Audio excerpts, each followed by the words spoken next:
Hello, everybody. It is Alan. It is Brony time, and welcome back to Apollo Justice Ace Attorney Trilogy Dual Destinies. When we last left off, we returned to our investigation, investigating the stage where we found several fragments, put back together statues, discovered a new statue, but the most interesting things that we discovered at the stage were, of course, this scrap, talking about meeting Hugh in October.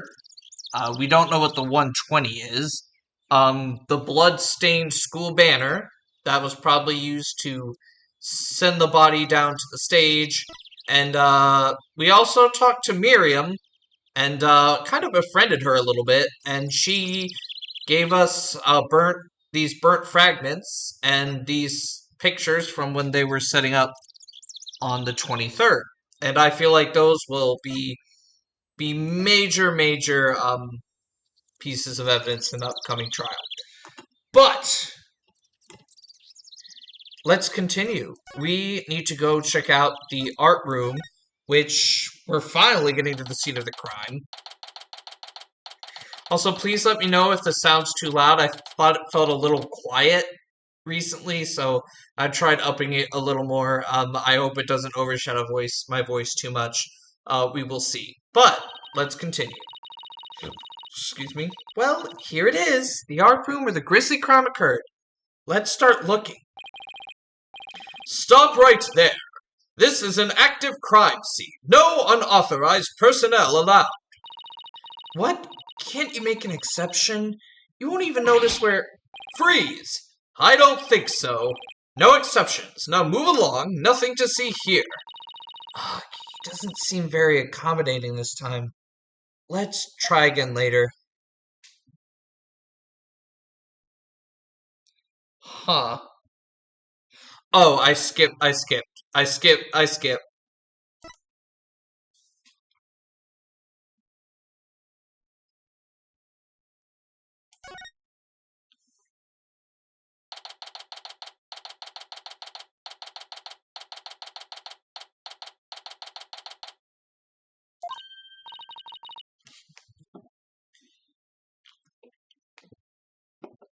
Hey, that's you over there. Hugh, we wanted a word with you, if you don't mind. If it was Mr. Wright, then sure, but you two? Meh. I knew it. There's a hint of discord in Hugh's voice. You're not getting off that easy. After all, you're a possible suspect.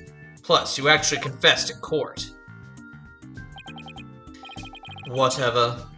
So what do you want from me? Let's make it brief. I don't have a lot of time, and I assume you don't either. About your confession today, you weren't serious about that, were you? Let's just say I had no choice thanks to a certain lawyer who failed to get the job done. So you're really prepared to take the blame for this? Not gonna happen. The voice on the tape is female, so that rules me out. Let's put it this way. You don't actually believe that ridiculous play on words, do you? Well, my confession is just like that. A means to an end, or as we say around here, the end justifies the means. But I actually do believe that the voice is shouting, Hugh O'Connor! Juniper's confession was quite advantageous for the real killer. But if Robin or I were actually the killer, we wouldn't have confessed. It's that simple. Even you should be capable of such reasoning, or have I overestimated you? You'll make a great lawyer someday. I mean, you seem to enjoy getting under people's skin. Could you and Robin's confessions really prove their innocence instead of their guilt? This is going to take some serious thinking on my part. It sure looked like Prosecutor Blackwell was twisting your arm to testify earlier today. Is there some sort of secret he's using against you?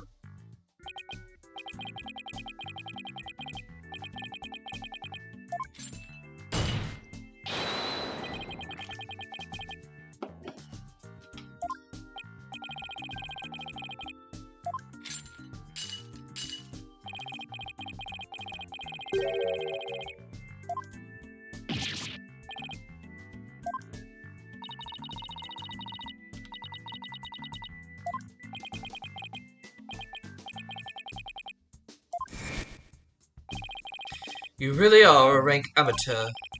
Even if that were true, you think I'd open up to you? So he's not denying it. That secret might be causing the discord in his voice. And again, we have the same problem with Junie and Robin. You're just wasting your time and mine. Next question. About that meeting with Professor Court on the 23rd. Why did she want to see you? I have no intention of telling you. You'll have to force it out of me any way you can.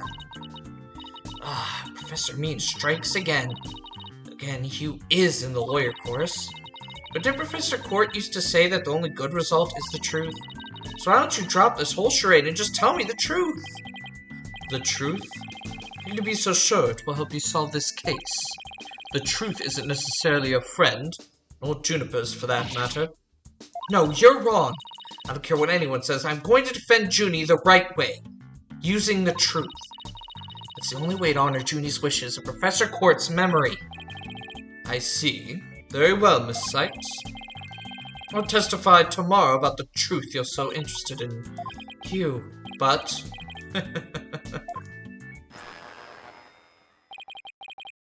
Don't look to me if something happens to Juniper because of it.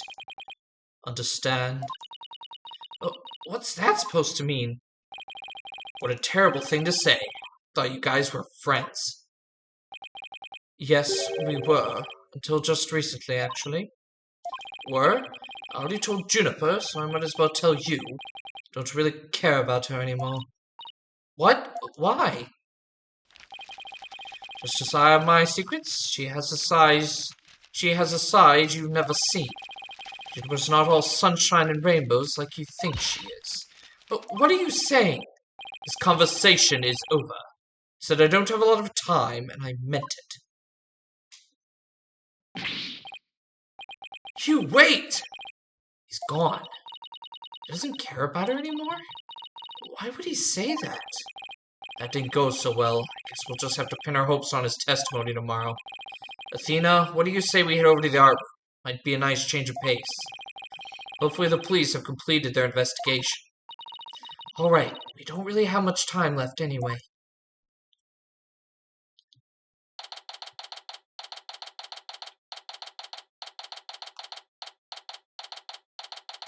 Ha ha ha!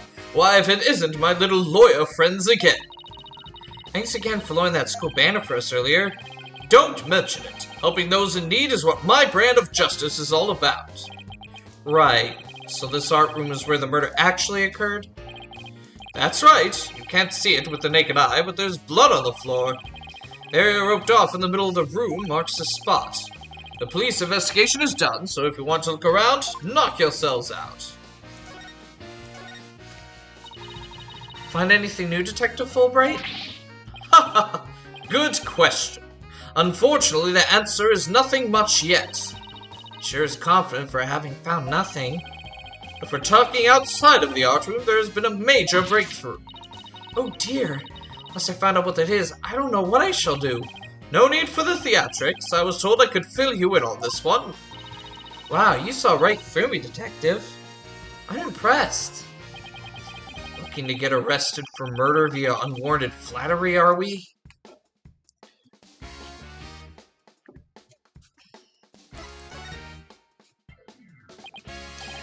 So, what's the major breakthrough you mentioned? You want to know. You really want to know. You really... Come on, just tell us already. Aw, you're no fun. Anywho, we got the results of the voice print analysis back. Voice print? You mean for this tape recorder? Exactly. The voice belongs to the suspect, Miss Woods, beyond a shadow of a doubt. See right here? They analyzed the voice on the tape inside and out. And you thought the voice on the tape was saying Hugh O'Connor!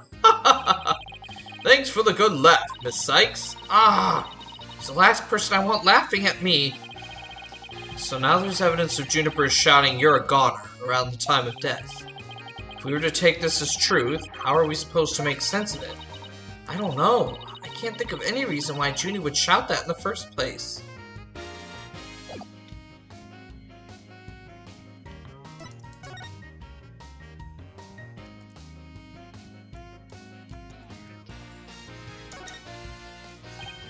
Hey, it's gone. Remember that strange statue in the school camera photo? You're right. Wonder where it is. Robin's a member of the Fine Arts Club. Maybe she could shed some light on this.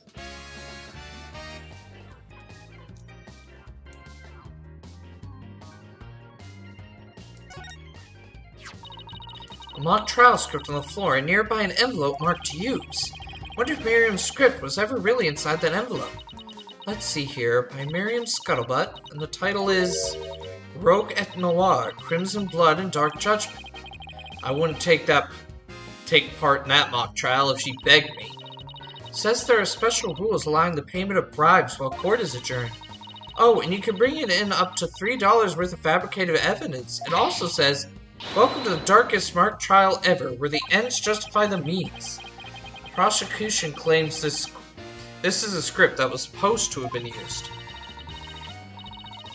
But the scripts were selected by Professor Court, considering how much she valued the truth. Wait, was that Athena? Sorry, one second. But this, okay, good. I seriously doubt she picked a script entitled Crimson Blood and Dark Judgment. Wow, you have the title memorized already?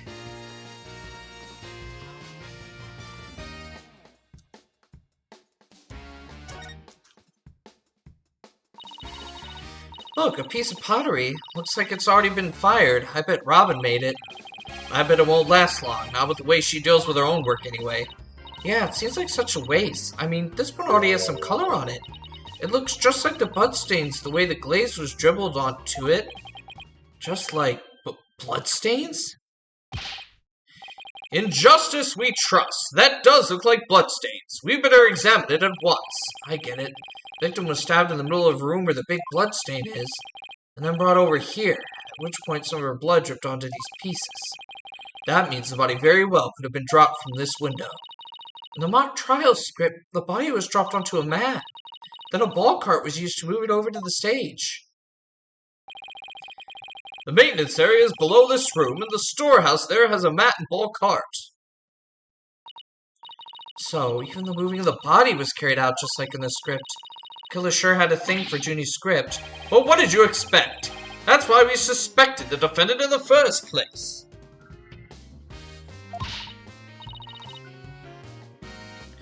Well, you're wrong, and I'm going to prove it in court. This is the clock that created that major problem for Junie. Let's take a closer look. Don't waste your time. I've checked it, and it's 100% accurate. You sure? How'd you check it? Of course I'm sure. I compared it to my own watch. See? Detective Fulbright, didn't you notice that your watch had stopped? It has? This is unacceptable. We obviously can't rely on him. Let's take a look for ourselves. Let's see. Wait a second. It's ahead by 1 whole hour. Well, Detective? But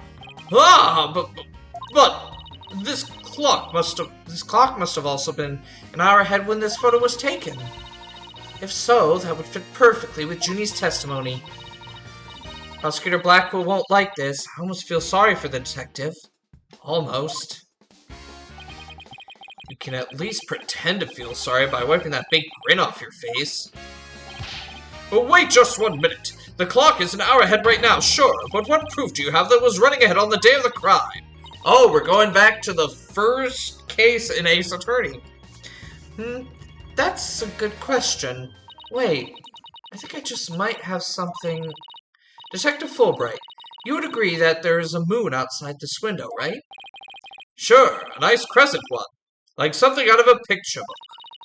But if you look at the window in the back with the winch attached to it, you'll see that the only view to be had in the opposite side of the school building. Oof. Then what's the moon? This moon... Oh, sorry. Oof. Then what's this moon doing here? I wonder... Prosecutor Gavin, you were scheduled to perform at the school... Okay, we just did this. I'm not...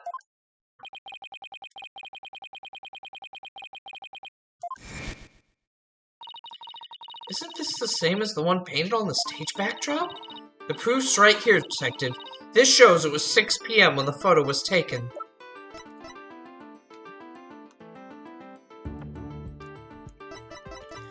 Aha! Because this page says 601 and 603.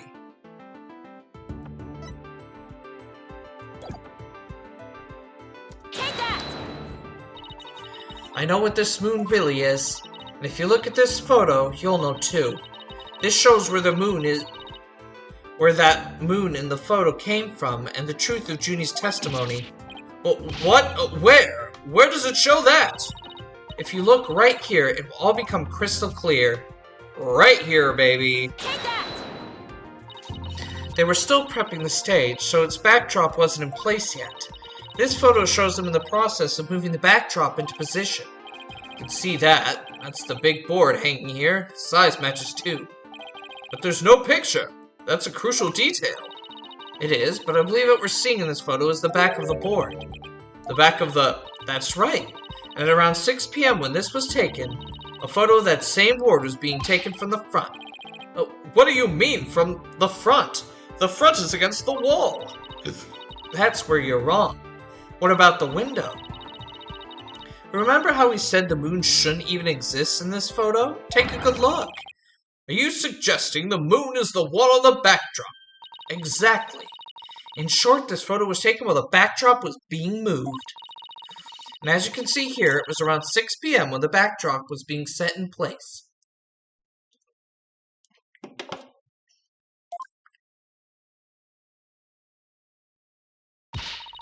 So the art room clock was running fast, at least as far back as the day of the murder.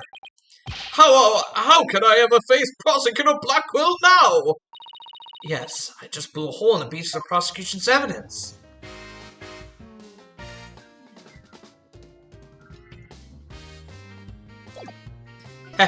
Gotcha. Nee. Anyway, let's go ahead to the lecture hall.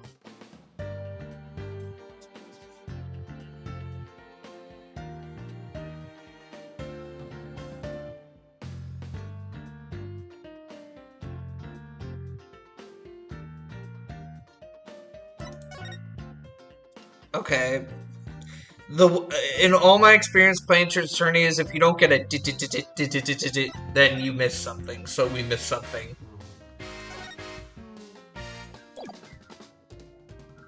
Alright.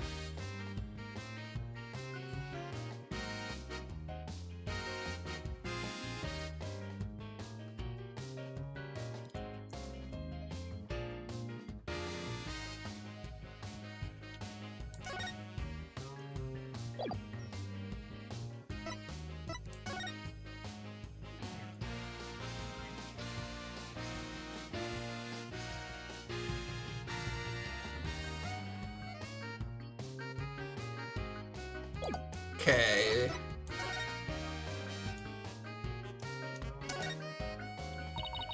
Some wire and a winch. So this is how they reel the banners in and out.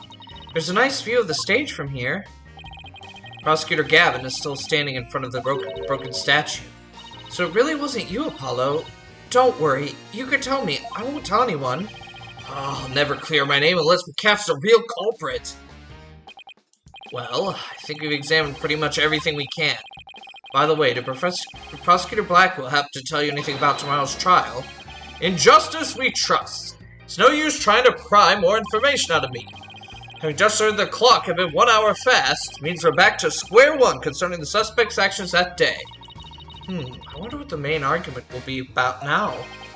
How the body was moved would be my guess, but Prosecutor Blackwell's got his own plans. Oh, does he now?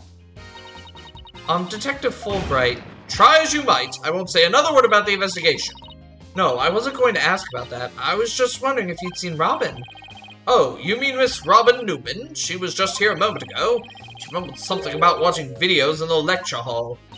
Video? What video? Thanks, Detective. Athena, I think we should stop by the lecture hall. Right, let's go.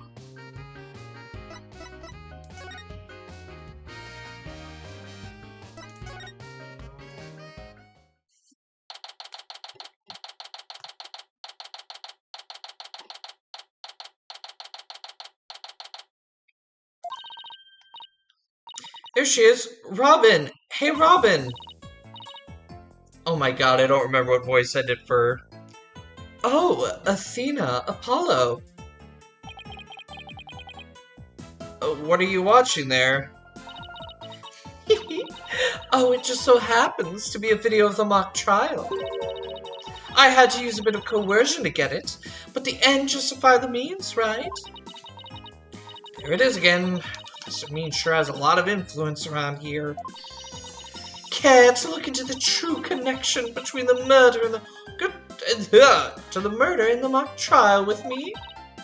Sounds great, but do you mind if we ask you some questions first? Sure, I'll tell you anything you want. W-A-N-T. God, she's so cute. God damn it.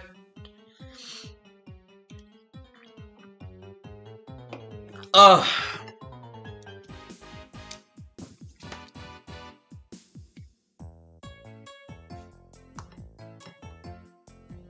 Anyway, talk to me. About your confession today, why'd you do it? Because Juniper hasn't done anything wrong. I had to stop the trial by any means possible.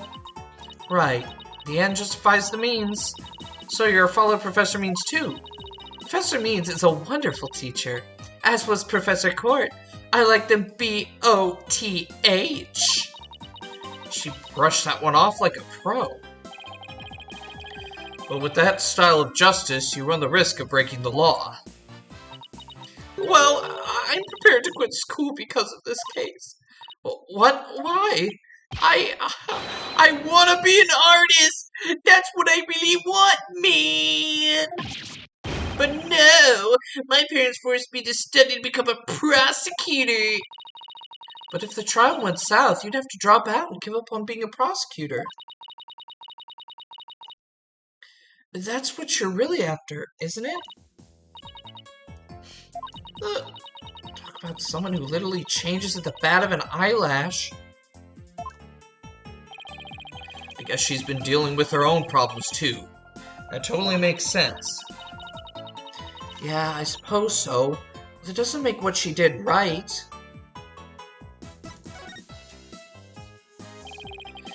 Could you tell us about what you were doing on the night of the murder? Finishing a statue. I was on the stage until the last bell. That's right. You made the statues, Mr. Wright and Prosecutor Gavin, didn't you? Oh, yes. Yes, I did. Both of them. This is just a formality, but can you prove you were making the statues at the time? Can I prove it? You think I'm the killer now? No, that's not what I meant. With you and Robin were still at school after 7 p.m. and neither of them could prove exactly what they were doing.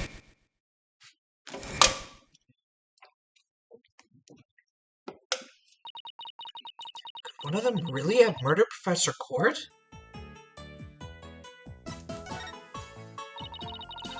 Have there been any problems now that everyone here knows you're a girl? No worries there. I discussed the matter with Professor Court some time ago. I told her I wanted to let everyone know I was really a girl. And just today I found out that she spoke with the school administration on my behalf. Wow, they must really like you. I know, right? But now I can finally be myself here at school. I don't have to hide the fact that I love girly clothes. That's why, Athena, I simply must have this and this by any means possible. What? But this is evidence we need for the trial. Sorry, but no can do. Aw, don't be a party pooper, Athena. Come on, please. Pretty please. Stage costume-related evidence taken in classic and justify the means style. Oh, darn it. Anyway, thank you again, Athena. Thank you for revealing who I really am. I wanted everyone to know before the snitch found out. The snitch? Sounds like a new lead. I bet you it's Juniper, isn't it? There's a rumor going around that one of the students here is a snitch. I hear they're watching everything we do. Our activities, our relationships, our interests, and reporting it all to one of the professors. Why would anyone do that? Officially, I heard it's to seek out misconduct among the student body. But rumor has it grades are being bought and sold through this surveillance network. That's bribery! The situation at Themis Little Academy is worse than I thought. But all of this is important stuff. I still want to ask about that thing in the art room. I'll have to present some evidence to show her what I'm talking about.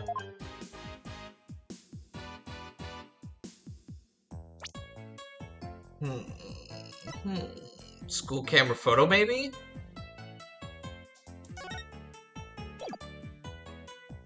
Oh yeah, I have to hit present.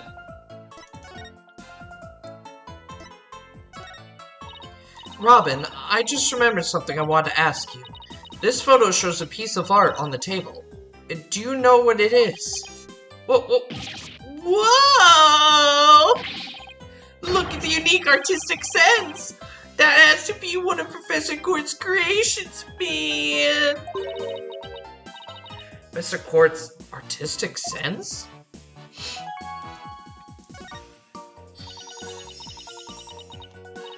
Professor Court's artistic sense. That's a tough one. I'd say it's avant-garde and very eclectic. In other words, it's weird and all over the place. Come to think of it, that strange-looking painting in the art room was one of Professor Court's works, wasn't it? The statue in that photo was originally a statue of Lady Justice. Lady Justice? Professor Court had planned on placing it on the judge's bench in the lecture hall. But the day before the mock trial, it broke while she was polishing it. She said she'd take it back to the art room and try to fix it somehow. So, this is the statue in its proper state? You bet. Just look at the wild silhouette. Wow, it's so C-U-T-E. I don't get it. Do you have to be an artist to appreciate stuff like this? Athena, the Lady Justice that you put back together on the stage. On that stage. Oh right, I didn't realize before because it was in pieces, but before it was smashed. Maybe it didn't look like Lady Justice, but more like it does in the photo. But what the world was it doing on the stage? Well, I think that about covers it. Okay, then how about watching the mock trial video with me? What do you say? Sure, sounds good to me. So how do you want to watch it? All classroom desks at this school have their own built-in computer, you know. Wow, this place is definitely a lot cushier than I thought. I know you guys are in a hurry, so I'll just fast forward to the important parts. Excuse me. Let's start with the professor's pre-trial speech.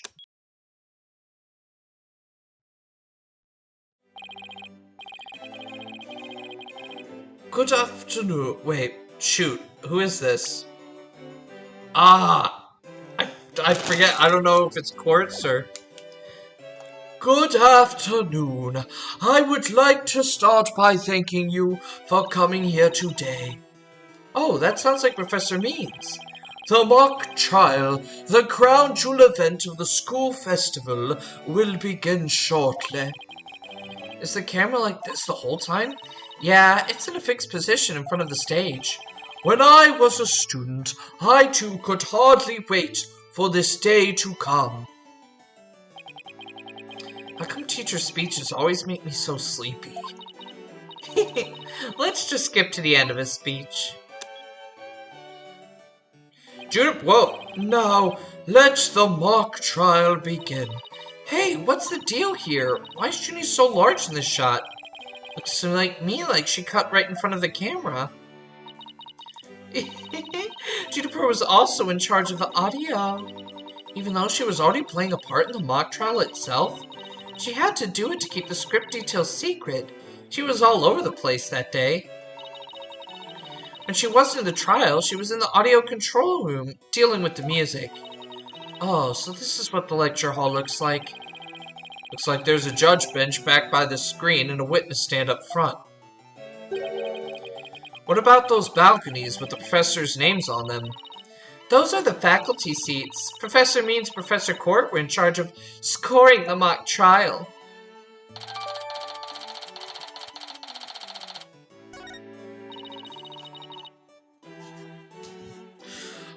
Okay, let's fast forward this a bit.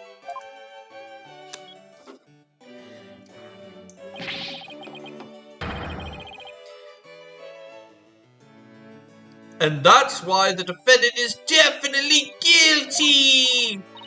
Ah, that was me. Could you tell?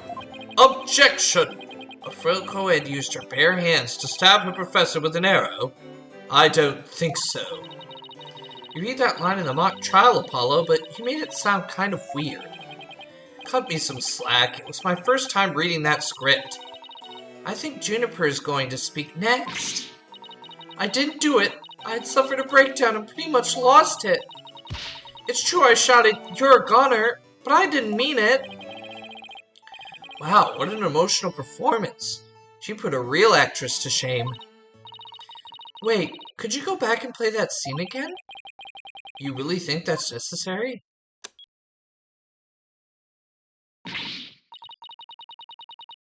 I didn't do it. I had suffered a breakdown and pretty much lost it. It's true. I shouted, "You're a goner," but I didn't mean it. Stop! Did you hear that? Think you're onto something. Let's play that last part again. Oh my god. I don't follow. What are you guys so excited about? I think this piece of evidence should explain it. Time to show Robin a piece of evidence that links to the line we just heard in this case. And we will do that, but unfortunately, we are out of time. For the day. So, back we go. We will present in the next video. And until then, thank you all for watching. Please leave a like, comment, subscribe to Brony Time for more content, especially more Dual Destinies. And I will see you all next time.